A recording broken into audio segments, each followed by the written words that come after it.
Ontem, Jonas Melo, o secretário de Segurança Pública, esteve na Assembleia Legislativa, falou, mas o que a população queria ouvir do secretário Servilho Paiva é o seguinte: secretário, o que é que está sendo feito de diferente para mudar a segurança pública em Fortaleza? E isso o secretário não disse, lamentavelmente.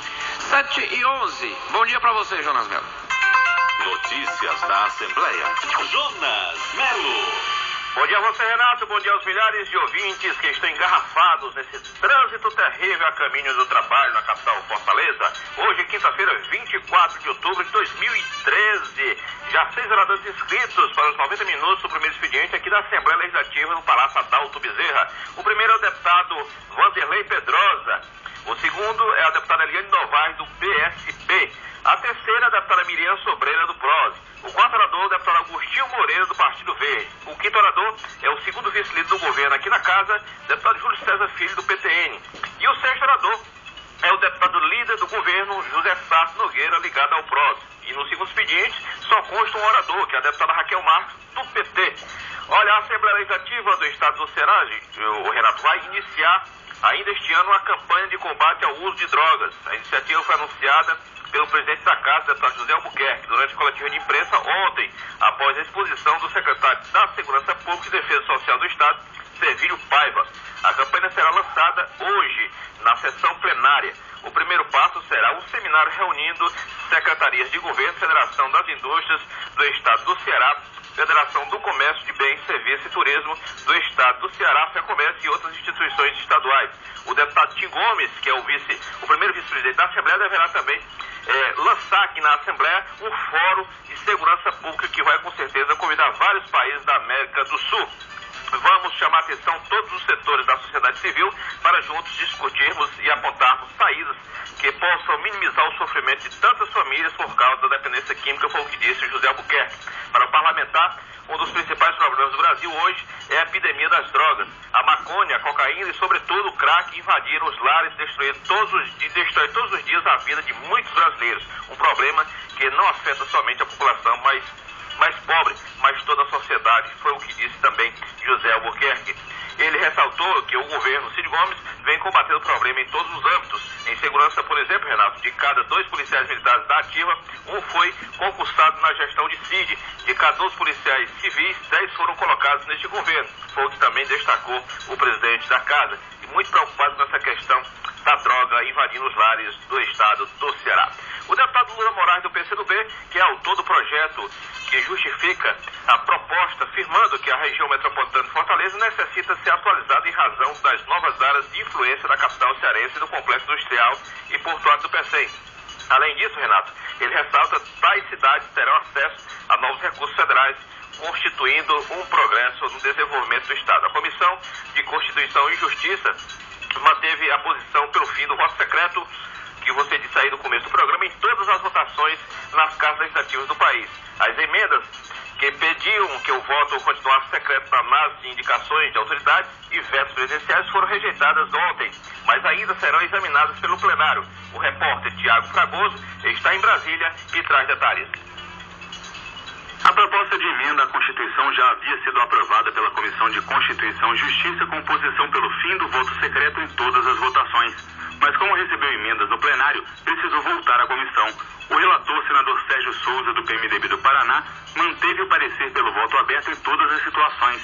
Senadores contrários à abertura das votações nas indicações de autoridades disseram que a Câmara dos Deputados extrapolou suas funções, pois analisar essas nomeações é atribuição somente do Senado.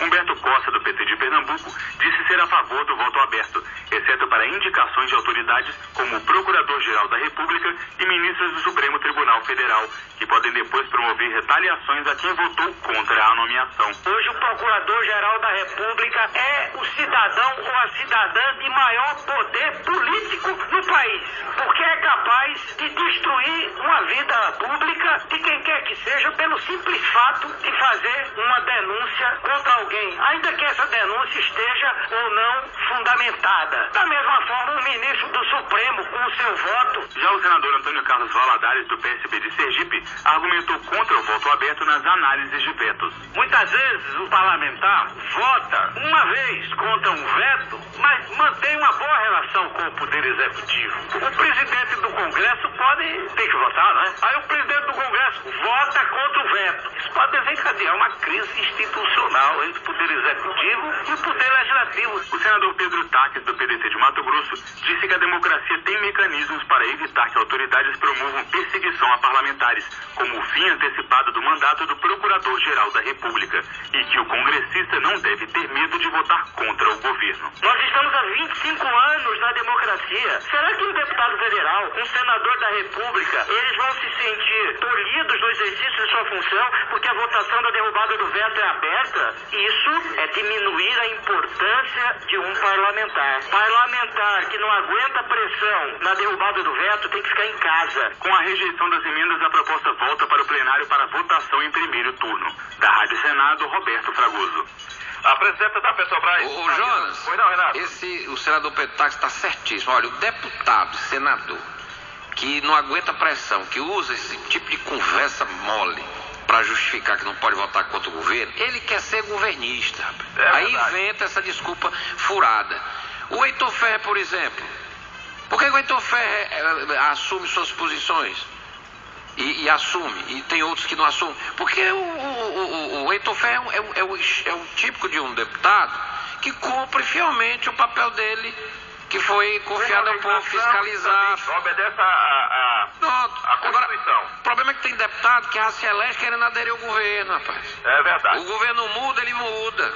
Mas você viu o recado aí do Pedro Taques, que não aguenta Ele está certo, mas fica em casa, rapaz. E o eleitor devia mandar para casa esse tipo de parlamentar que adesista, que fica virando para onde o governo vai. É verdade. Mas é você que a presidente da Petrobras, Maria das Graças Foster, afirmou ontem que a empresa estatal tem recursos em caixa para pagar sua parcela no bônus de assinatura do Campo de Libra, no valor de 6 bilhões de reais, sem precisar de um reajuste de combustível neste momento. E também, Renato, sem a necessidade de um aporte de recursos por parte do Tesouro Nacional para controlar a empresa. A Petrobras tem caixa para pagar 6 bilhões de reais sem reajuste dos combustíveis e sem emprestar do Tesouro, declarou Graça Foster após reunião com o ministro da Fazenda, Guido Mantega, que também é o presidente do Conselho da empresa estatal. Questionada sobre a possibilidade de um novo reajuste no preço da gasolina nas refinarias ainda este ano, ela se limitou a dizer que ainda não há data fechada para que isso ocorra. Não tem data, afirmou que não haverá aumento de combustíveis este ano, disse Graça Foster. O senador Aécio Neves, do PSB... Aí você prepara o bolso. Viu? É quando você tiver assim, ó, não vai ter aumento de combustível, prepara o bolso. É verdade, mas Vamos lá. O senador Aécio Neves, você falou aí no programa do PSB de Minas Gerais, do PSDB, criticou o pronunciamento da presidenta Dilma em cadeia de rádio de rádio e televisão durante o leilão do Campo de Libra do Pré-Sal. Aécio Neves afirmou que o atraso gerado pela mudança no modelo de exploração do petróleo causará grandes perdas financeiras da Petrobras. O tucano ainda disse, Renato, que tudo isso já é uma campanha eleitoral antecipada adotada pela presidente Dilma Rousseff. Vamos ouvir rapidamente o senador. O que nós assistimos foi a mudança do sistema de concessões para o de partilha, nos levar, em primeiro lugar, a um atraso de mais de 5 anos.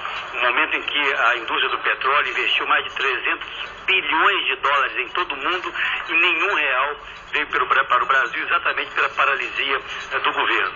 E esse leilão ocorre no momento em que a Petrobras está sacrificada, com a perda desde 2007 de cerca de 34% do seu valor de mercado, vendo triplicada o seu endividamento. A Petrobras é hoje, segundo a Merrill Lynch, a empresa não financeira mais endividada de todo o mundo, o que é algo extremamente grave, por equívocos na política econômica do governo. E nós compreendemos que é necessária a participação do setor privado, mas o intervencionismo excessivo do governo afugentou as grandes petroleiras do mundo. Não há motivo para essa comemoração ufanista, muito menos para que a presidente da República, usando de um instrumento institucional de Estado, que é a convocação de cadeia de rádio e televisão, de novamente fazer campanha eleitoral.